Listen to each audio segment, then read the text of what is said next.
అలా చెయ్యలేదంటే అభితో పాటు మీరు కూడా నిర్లక్ష్యంగానే ఉన్నారు. మీరు మీ స్వార్థమే చూసుకుంటున్నారు. కానీ నేను మాత్రం మీలా ఉండలేను. నాకు ప్రపంచం గురించి అవసరం లేదండి. సంఘంలో సమాజంలో ఏమవుతుందో అనేది నాకు అవసరం లేదు. నాకు నా కుటుంబం కావాలి.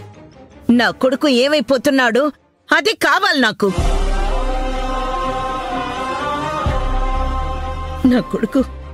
నా కొడుకు క్షేమంగా బయటికి రావడం కోసం నేనెంత దూరమైనా వెళ్తాను.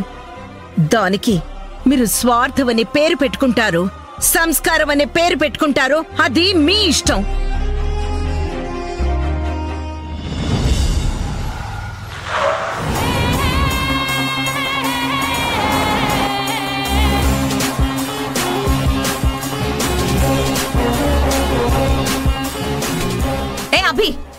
అభి బయటికి రా. అభి బయటకు వస్తావా రావా?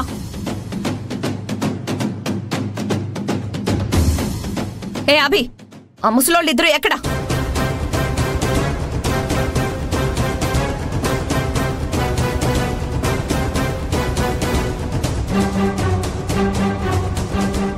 చూడు, వాళ్ళని నువ్వు ఎక్కడ దాచినా నేను కనిపెట్టగలను. నువ్వు చెప్తే మర్యాదగా ఉంటుంది. నేను కనుక్కుంటే మాత్రం వాళ్ళ చావు నీ కళ్ళతో చూసే పరిస్థితి వస్తుంది. చెప్తావా చెప్పవా?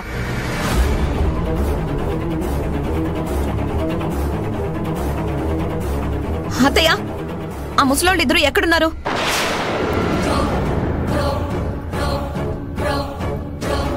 చెప్పండి అత్తయ్య.